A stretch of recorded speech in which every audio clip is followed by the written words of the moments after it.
स्वयं को खोजो की यात्रा में आज विशेष कार्यक्रम में हम विशेष मेहमान भारत सरकार के संस्कृति मंत्रालय के इंदिरा गांधी राष्ट्रीय कला निधि के कला निधि के उसके निर्देशक और प्रमुख प्रोफेसर डॉक्टर आर.सी. गौड़ आज हमारे साथ उपस्थित हैं।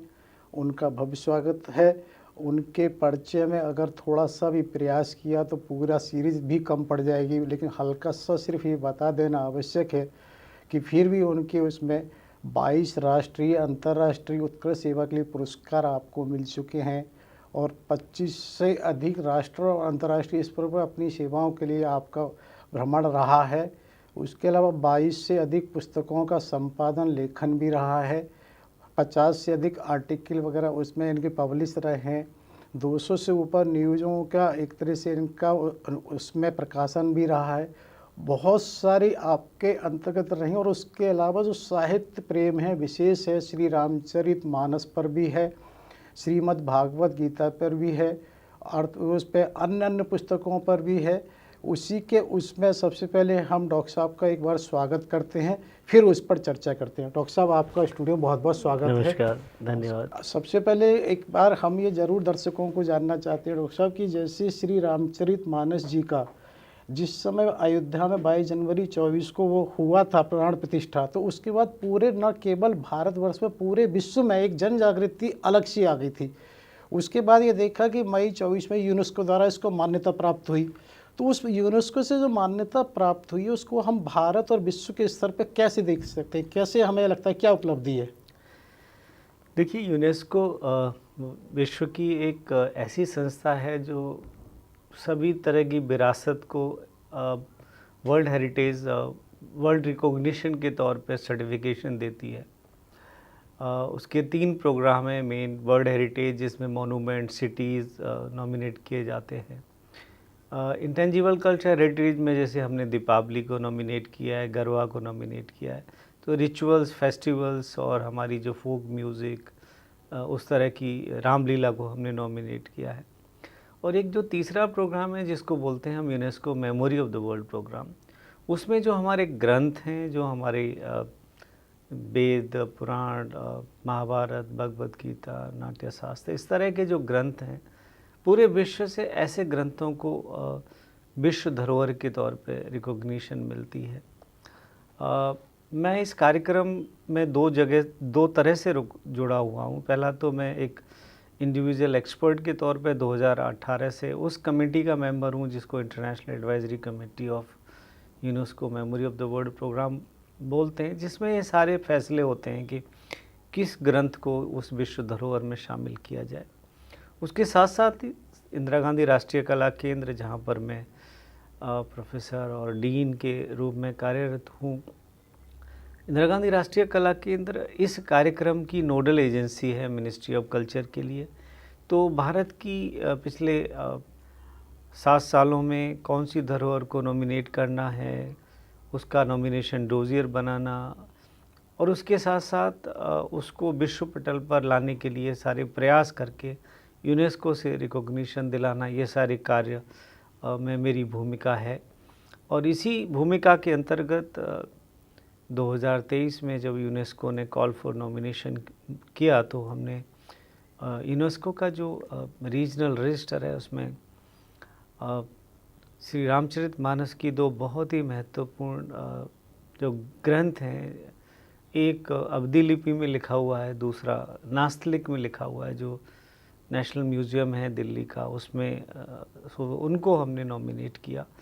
क्योंकि ये किसी भी जो रेयर, ओरिजिनल और मोस्ट वैल्यूएबल धरोहर को नॉमिनेट किया जाता है, तो इस तरीके से 2024 में, मई 2024 में इनको एक यूनेस्को धरोहर के तौर पर रामचरितमानस को, उसके साथ साथ पंचतंत्र और शारद लोकलोचन 2 अलग ग्रंथों को भी मान्यता मिली है। लेकिन हमारे लिए सबसे खुशी की बात है कि रामचरितमानस को वो रिकॉग्निशन मिली।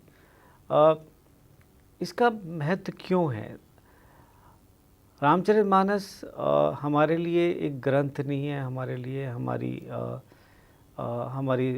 एक जो इंडियन प्राइडनेस की बात करें, हम अपनी जनजीवन की बात करें, राम हमारे लिए वो एक मर्यादा पुरुषोत्तम है जो हमारे जनजीवन से भी जुड़े हुए हैं, हमारे लिए भगवान भी हैं और हमारे लिए मार्गदर्शक भी हैं।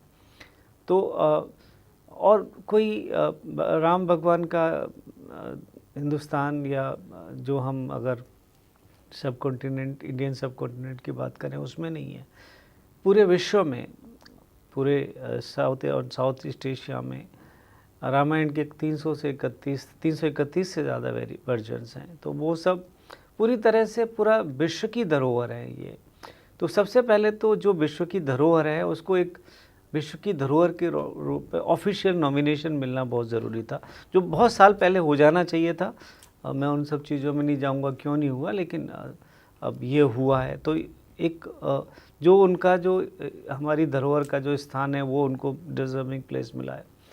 दूसरा, इस संसार में जो नई पीढ़ी है वो हर चीज़ के लिए एविडेंसेस की बात करते हैं, हर चीज़ को एक मान्यता के तौर पे देखते हैं। इस मान्यता से आने वाली पीढ़ी जो भारत में नहीं पूरे विश्व में, उनको एक पूरा का पूरा ये संदेश जाएगा कि, और गया है कि रामायण भारत का ही नहीं पूरे विश्व का एक महत्वपूर्ण ग्रंथ है।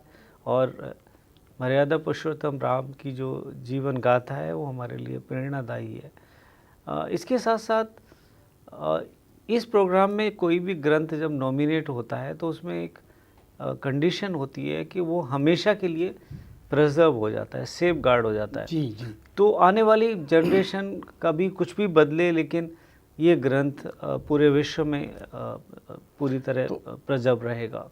इसको हम एक सादा शब्दों में ये समझ सकते हैं कि इसको ऐसे एक तरह से मान्यता मिली कि ये एक सिर्फ कल्पना की बात नहीं है, ये धरोहर का मीन्स ऐसा था है, क्योंकि इसको हम इस सरल शब्दों में समझ सकते हैं। और इसमें एक चीज़ है जब हम रामचरितमानस को एक जीवन शैली है, क्योंकि उससे हमें सब तरह की प्रेरणा मिलती है, कैसे परिवार होना चाहिए, राजनीतिक हैं, सामाजिक हैं, सारे दायित्वों को कैसे निर्वहन करना चाहिए।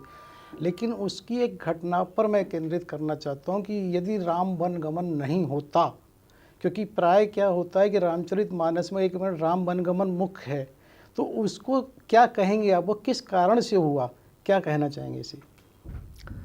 अगर हम पूरी एंशिएंट सिविलाइजेशन की बात करें, हमारी जो ज्ञान परंपरा, जो ज्ञान यात्रा श्रुति और स्मृति से शुरू हुई, जहाँ हमने वेदों को और बाकी सारी जो हमारी पुराण उपनिषद, उन सभियों को स्मृति के द्वारा, श्रुति के द्वारा गुरु शिष्य परंपरा से आगे बढ़ाया।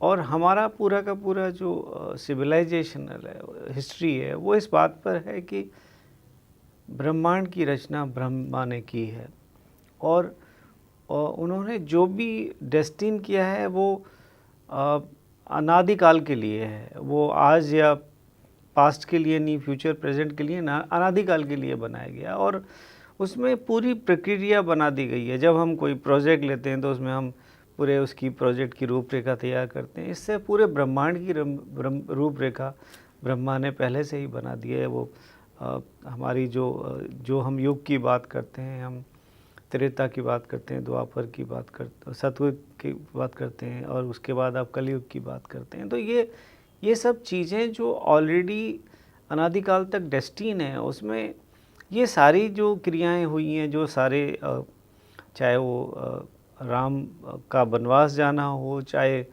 महाभारत में वो श्री कृष्ण का उपदेश हो, श्री कृष्ण भगवान थे, उनको सब कुछ पता था, क्या नहीं जानते थे वो।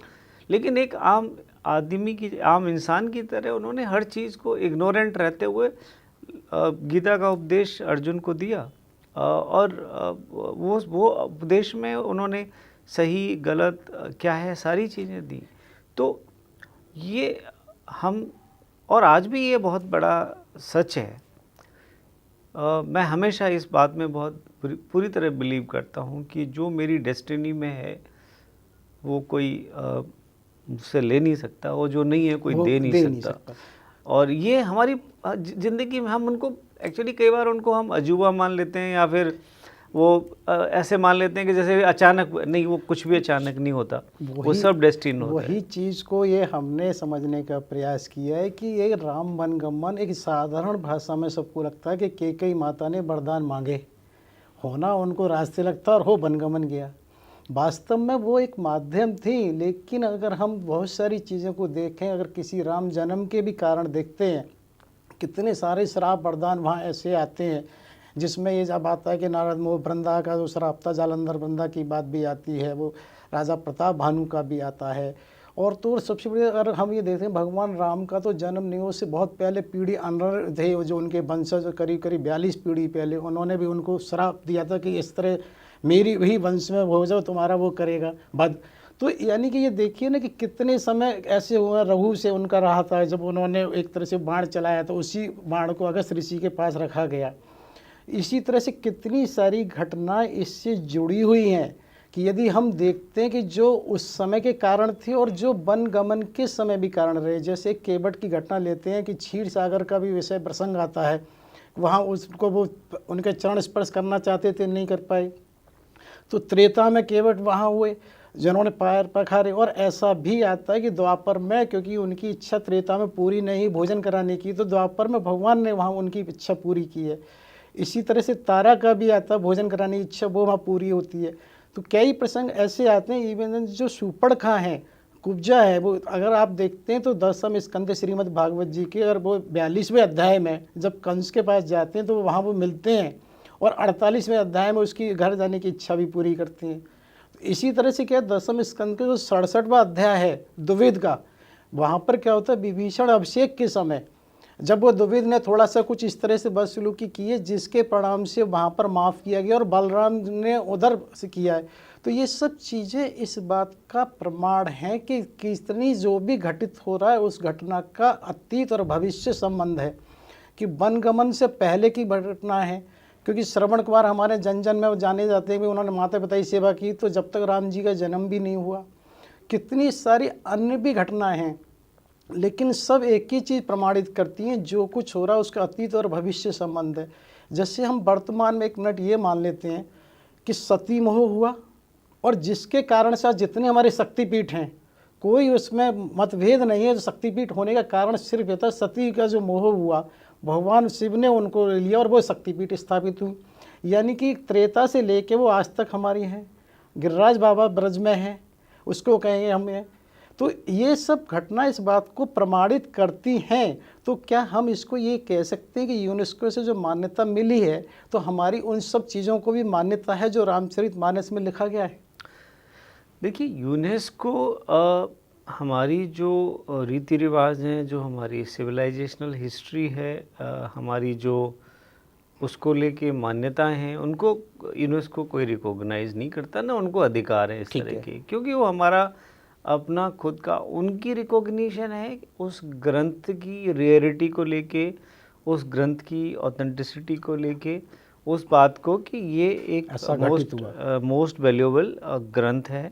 और उसमें जो घटनाएं हैं, जो उसमें जिस तरह की जो भी हमारी मान्यताएं हैं, जो हमारी बिलीफ्स हैं, उनके बारे में यूनेस्को का कोई लेना देना नहीं होता है। वो तो हमारी अपनी सोच है। देखिए, आप जो बात कह रहे हैं, मैं पूरी तरह से सहमत हूँ कि हमारा हर ग्रंथ जिसमें जो कहानियाँ लिखी हैं, वो कोई कहानियाँ नहीं है, वो कोई मिथ्या नहीं है, माइथोलॉजी नहीं है, वो सब सच्चाई है। क्योंकि अगर हम रामायण को एविडेंसेस कलेक्ट करने की बात करें, तो आज वहाँ वो सब जगह आपके पास विराजमान हैं। वो बहुत सारे ऐसे बहुत एविडेंसेस हैं जो ये प्रूव करते हैं कि ये कोई कहानी नहीं थी, ये सच्चाई थी। ऐसा चाहे महाभारत की बात करें, महाभारत में भी आपको सब, हस्तिनापुर भी मिलेगा, अयोध्या है, चित्रकूट है, सब जगह मिल रही है, श्रीलंका है। और आप बाहर भी जाएंगे तो बहुत सारी जगह पर आज भी वो हम किष्किंधा की बात करें या फिर अफ़गानिस्तान के उस एरिया की बात करें जहाँ पर, तो वो सब चीज़ें वेल प्रूवन हैं। और इसमें किसी को भी शक नहीं होना चाहिए कि हमारे जो ग्रंथ हैं, वो जो हमारी कहानियाँ जिनको लोग कहते हैं, वो हमारी हिस्ट्री है, हमारा इतिहास है। जैसे आपने श्रीलंका का, तो मुझे एक प्रसंग स्मरण हुआ कि आज भी ऐसा कहते हैं कि श्रीलंका में एक रोमा सोना मोटा पहाड़ी के नाम से एक पहाड़ी है, जिसको ये माना जाता है कि वर्तमान में जो उत्तराखंड में द्रोणाचल पर्वत है वो उसका हिस्सा है। इस तरह से वहाँ बताते हैं कि वो कटा हुआ है और वहाँ पर वो विराजमान है इस शेप आकृति का। उसके साथ साथ जो मूल बात है वो ये ऐसा माना जाता है कि जो उस पहाड़ की मिट्टी है वो वहाँ कहीं श्रीलंका में नहीं है और वो वहाँ उससे मिलती है। उसके ऊपर जो उपज हो रही है, जो भी औषधि हैं, वो भी वहीं से हैं। तो ये अपने आप में एक प्रमाणित है। और जब हम इस चीज़ को प्रमाणित करते हैं तो इससे एक चीज़ बहुत प्रमाणित हो रही है कि इसका मतलब जो सबसे मूल है वो ये है कि व्यक्ति का हर कर्म कहीं ना कहीं रिकॉर्ड हो रहा है।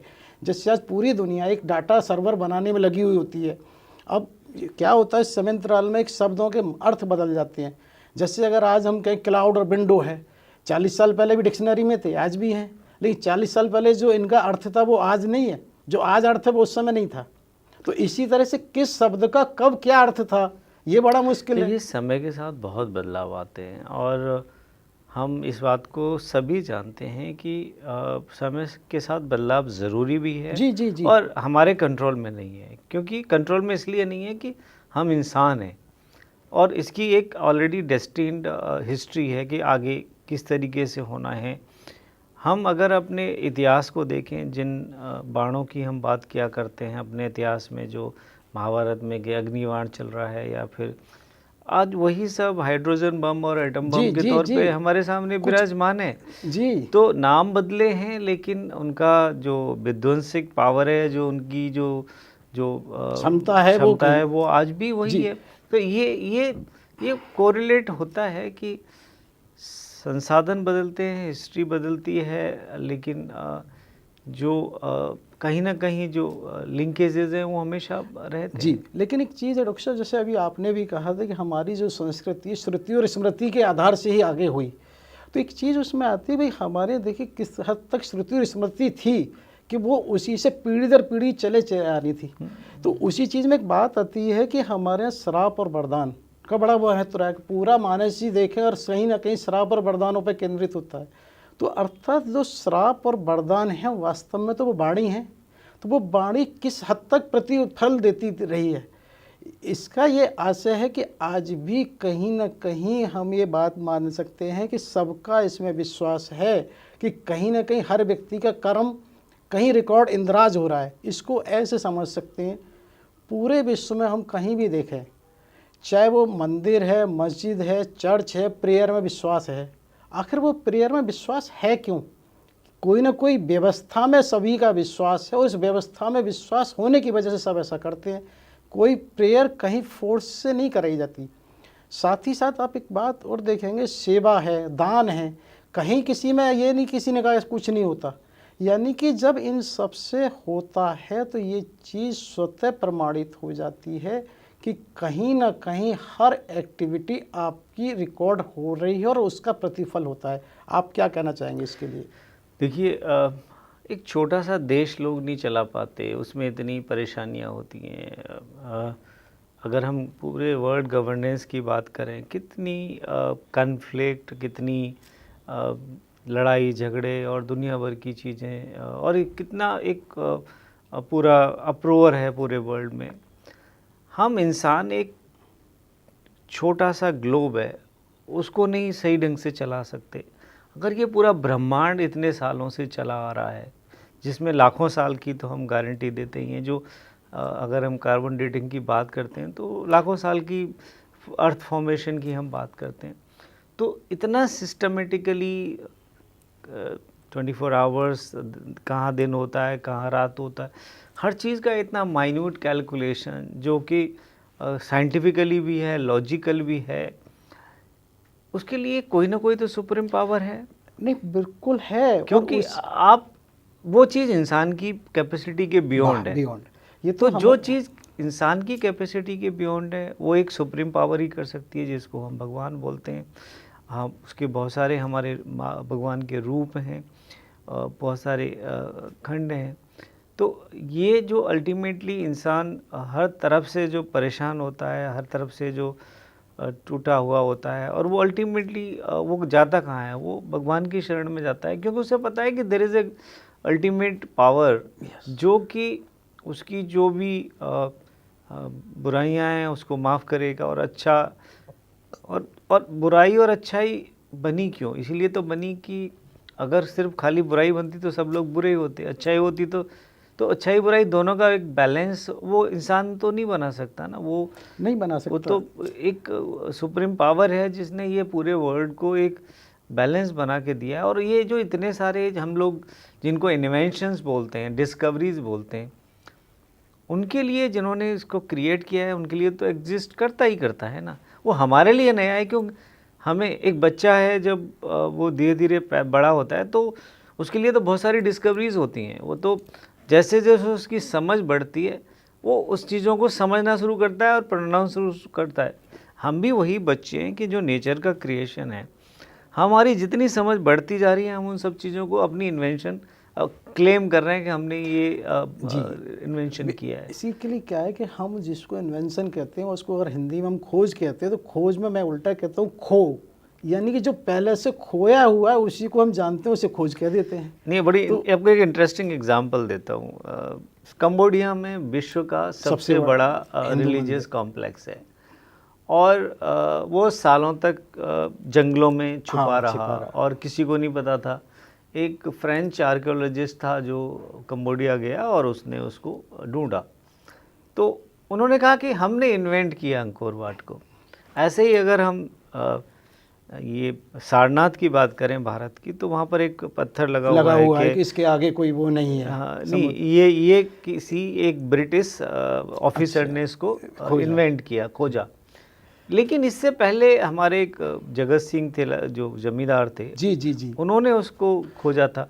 तो ये जो इट्स ऑलरेडी एग्जिस्टिंग, तो जो भी हम खोज कर रहे हैं वो सब ऑलरेडी एग्जिस्ट करता है। ये तो हमारे यहाँ ऋषि मुनियों का आता है कि जो हमारे यहाँ ये एरोप्लेन है या न्यूटन है, ये सब चीज़ें, लेकिन हम फिलहाल उस पर नहीं जाके हम इस पे जाते हैं कि जो मूल हमारा है कि कर्म फल वास्तव में कल भी था, आज भी है और कल भी रहेगा।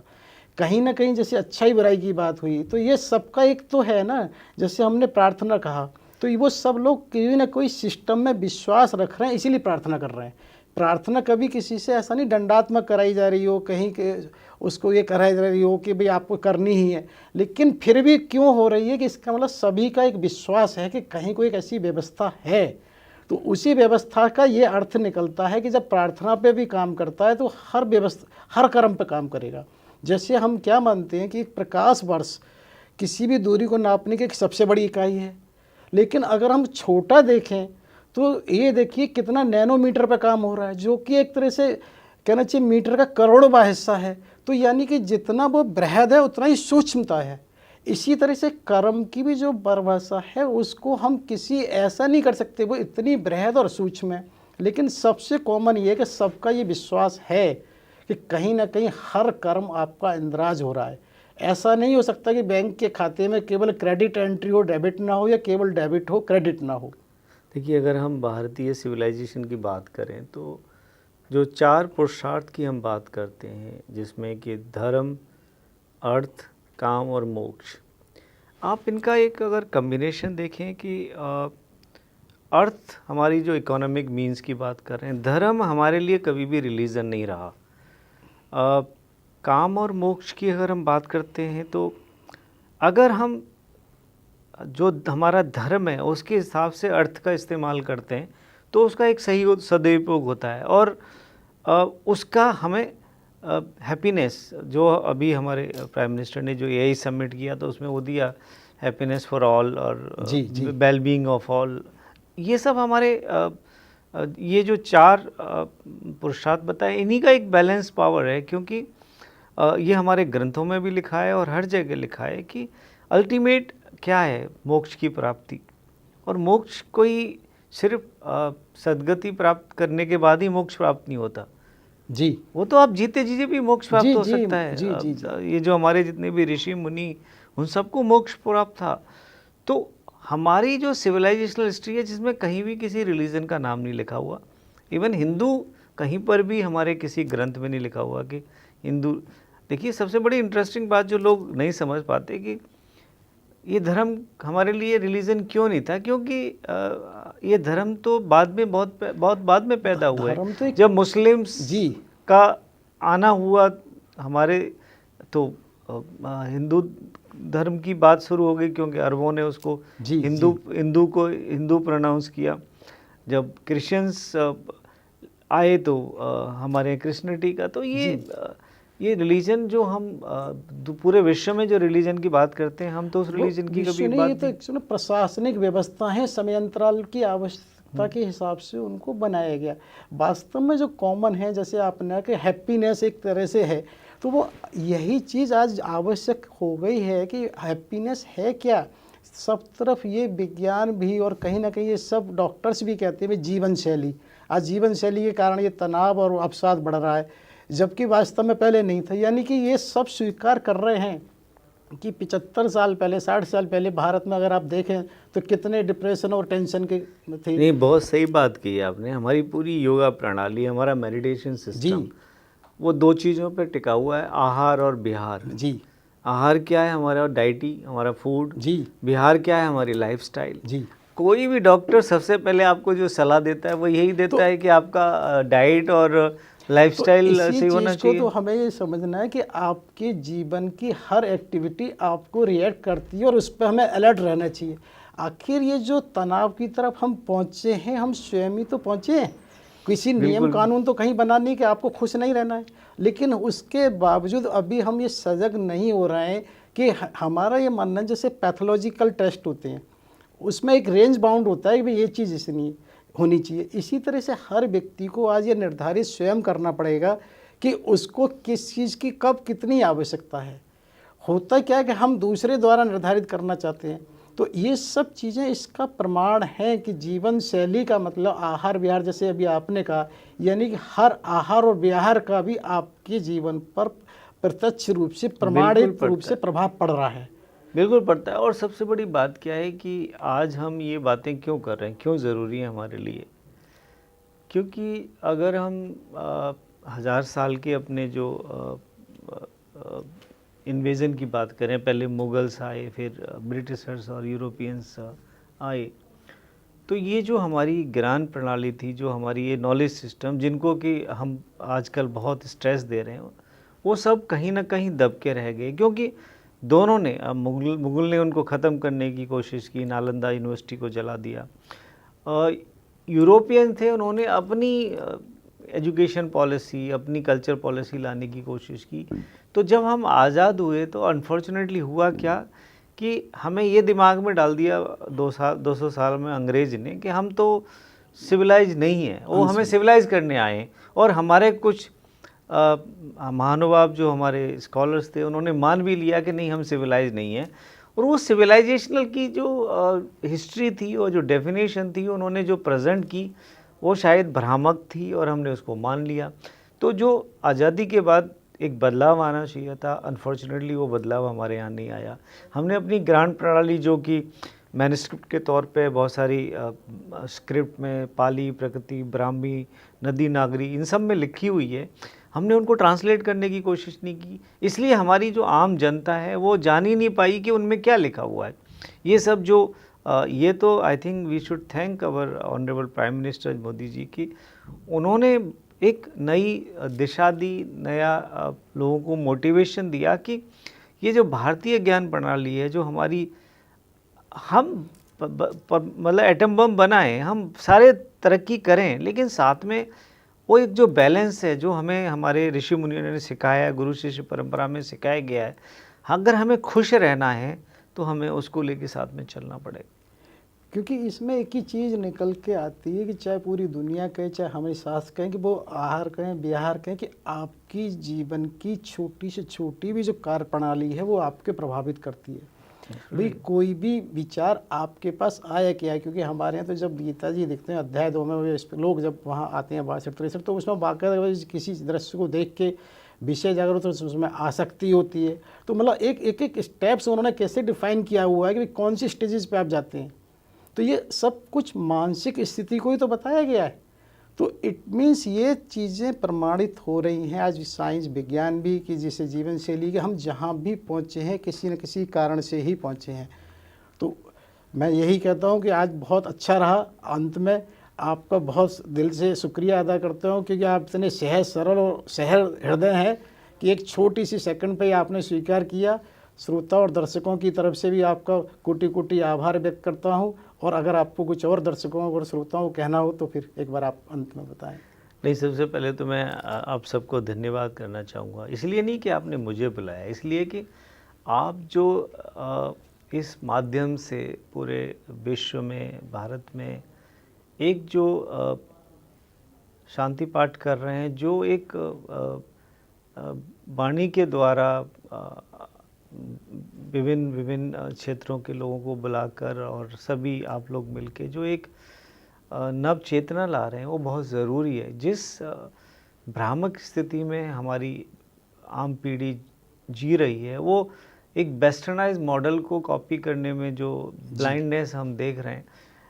अच्छे कपड़े पहनना, अच्छा खाना खाना कोई बुरी बात नहीं। अब जो आपको पसंद है वो खाइए, पहनिए उस दैट, क्योंकि हमारी जो सिविलाइजेशन है, हमारे जो विचार हैं, जो हमारी जो बैकबोन है, जो हमारे पूरे ग्रंथों में लिखा हुआ है, वो सब चीज़ों को ज़रूर जानिए। अपने भारत की जो एक जो हम विश्व गुरु बनने की बात करते हैं कि हम विश्व ज्ञान गुरु तो हम बहुत पहले से थे। पूरा ज्ञान की जो धारा बही वो भारत से ही तो पूरे विश्व में बही। इसीलिए तो इतनी सारी मैन्युस्क्रिप्ट जो पूरे यूरोपियन कंट्रीज़ में उन्होंने संस्कृत सीखी। अभी जो ओपनहाइमर मूवी आई, उसमें आपको पता होगा, उसमें एक सेंटेंस जो वो बोलता है ओपनहाइमर की ब्लास्ट करने के बाद कि now I am the death, I am the destroyer. ये पूरा का पूरा भगवत गीता से मोटिवेटेड है और उसने भगवत गीता खुद पढ़ी है। ऐसे बहुत सारे कॉलेजेस और स्कूल हैं जहाँ चाणक्य का अर्थशास्त्र पढ़ाया जाता है, जहाँ भगवत गीता पढ़ाई जाती है। भरत मुनि का नाट्य शास्त्र जो आज से 3000 साल पहले उन्होंने लिख दिया कि नाट्य घर कैसा होना चाहिए, नृत्य में क्या जरूरी है, ड्रामा में क्या ज़रूरी है, जो पूरा का पूरा शेक्सपियन ड्रामा। हाँ, तो ये सब चीज़ें हमारी जो मैन्युस्क्रिप्ट हैं, कोई खाली वो ग्रंथ ऐसे नहीं है कि सिर्फ वेद और पुराण ही सीमित है। हमारे यहाँ एस्ट्रोलॉजी है, मैथमेटिक्स है, ग्रामर की बात करें तो पनानी का अष्टाध्यायी से महत्वपूर्ण कुछ नहीं हो सकता। अगर हम चरक संहिता की बात करें तो उससे अच्छा मेडिकल सिस्टम नहीं हो सकता। अगर हम मैथमेटिक्स की बात करें तो अलजेब्रा, जीरो की तो हम जानते हैं, जीरो तो भारत में दिया ही है। अगर हम एस्ट्रोलॉजी की बात करें, एस्ट्रोनॉमी की बात करें, जी सब कुछ भाई भास्कर और आर्यभट्ट की जो देन थी, जो चीज़ आज हम कैलकुलेशन कर रहे हैं वो सब हजारों साल पहले हमारे पास सब थी। जी तो और हमारे जो ग्रंथ हैं उनमें जो जिस तरह के श्लोक आप पढ़ेंगे तो हर चीज़ आपको कहीं ना कहीं दिखती हुई नजर आएगी। आपको कोई भी नहीं कह रहा कि आप दोबारा से उस युग में जाइए, लेकिन एक भारतीय होने के नाते ये बहुत ज़रूरी है कि आप अपनी भव्यता, अपनी महानता को जानिए और आपकी जो शक्ति है वो कई गुना बढ़ जाएगी जब आप इस चीज़ के लिए प्राउड महसूस करेंगे कि आप एक ऐसे देश से बिलोंग करते हैं जिसकी सिविलाइजेशनल हिस्ट्री पूरे विश्व के लिए एक एग्ज़ाम्पल रही है। और शायद आने वाले समय में हो सकता है बहुत सारे टेक्नोलॉजिकल डेवलपमेंट में हम पीछे हों, लेकिन हमें मानवता के जो स्टैंडर्ड बनाने चाहिए वो हो जो हम सबसे आगे हों, क्योंकि हमारा भारत मानवता के लिए सबसे महान रहा है।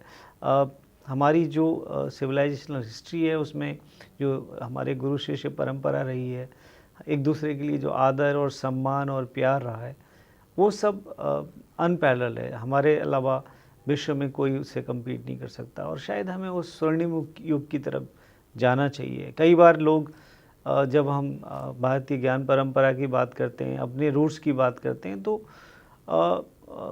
उनको रूढ़िता लगती है, उनको ऑर्थोडॉक्स लगता है, बट वो ऑर्थोडॉक्स नहीं है। वो अपने भूत को जानना अपने भविष्य के लिए बहुत ज़रूरी है। तो मुझे पूरा विश्वास है कि आने वाली पीढ़ी ऐसी चीज़ों को ज़रूर पढ़ेगी, अपने जीवन में एक खुशी लाने के लिए और एक बहुत सारी जो हमारी स्ट्रेस है, हमारी बीमारियां हैं, उनसे दूर रहने के लिए मैं ये कहूँ इस नई पीढ़ी को स्वयं अवलोकन करना होगा कि कोई ना कोई कारण तो है जिसकी वजह से स्ट्रेस आपके पास आया है। एब्सोल्युटली, क्योंकि इससे दूसरा नहीं, क्योंकि वो ये मानेगा कि बचपन में नहीं था, लेकिन कहीं ना कुछ आपने ऐसा हुआ है, तो बजाय कोई दूसरे का आप स्वयं उसे इवेल्यूएट करिए, सुधार करिए। एब्सोल्युटली, जैसे हमें फिजिकली पता होता है मेरा ब्लड प्रेशर अगर बढ़ रहा है तो भी मुझे ऐसा नहीं करना जिससे बढ़ता है। सेम थिंग इज़ देयर कि आपको अपनी एक्टिविटी को नोट करना है कि भाई कोई भी अवसाद है या अगर तनाव है